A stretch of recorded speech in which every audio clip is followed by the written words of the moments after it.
स्वर्ग कोई खास चीज थोड़ी है।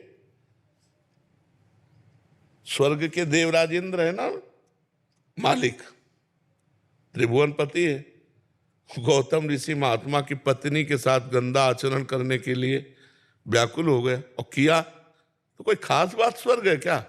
अगर उन अप्सराओं का भोक्ता इंद्र मृत्यु लोक की किसी ऋषि की पत्नी के साथ गलत करने का विचार करके गलत कर दिया, स्वर्ग का सुख भी नकली है। यहां तक कि आप ब्रह्म स्तंभ पर्यंतम सर्वम मायामयम जगत सत्यम सत्यम पुनः सत्यम हरे नाम केवलम, जिनके से लेकर ब्रह्मलोक तक सब मायामय है। माया माने झूठा। मैं सेवक, सचराचर रूप स्वामी भगवंत, चराचर जगत हमारा इष्ट रूप है, मैं सेवक हूं। तो अभिमान ही नहीं आएगा। धर्म का पालन करने का मतलब है कि हमारे हृदय में दैन्य भाव आ जाए। तृणादपि सुनी चेन तरोरियु सहिष्णुना अमानिना मान देना। अपने को तृण से भी नीच समझना, वृक्ष के समान सहनशील बनना, दूसरों को मान देना, स्वयं अमानी रहना, ये भगवत मार्ग के लक्षण है।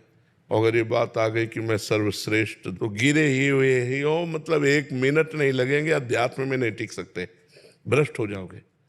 अहंकार का नाश हो जाता है।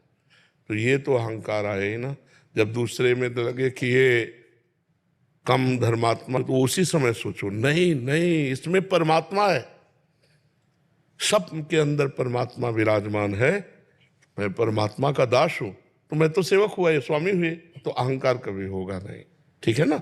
कोई भी संप्रदाय हो, कोई भी मार्ग हो, अगर अहंकार है किसी भी बात का, तो उसका पतन निश्चित है। इसलिए अहंकार त्याग करके परमार्थ का यात्री बने।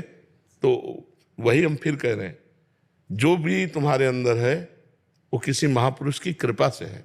आप ऐसा सोचो ना, जैसे आपने कहा स्वामी श्री रामकृष्ण परमहंस जी, तो उनकी कृपा देखो ना, कि अगर मेरे में कुछ भी धर्म है तो रामकृष्ण परमहंस जी की कृपा से है। तो उनकी दी हुई वस्तु मेरी थोड़ी है, तो मैं अहंकार क्यों करूं? अहंकार तो तब करूं जब मेरी उपज हो। ये तो मेरे गुरु की कृपा है, ये तो आचार्य की कृपा है, ये तो महापुरुष की कृपा है।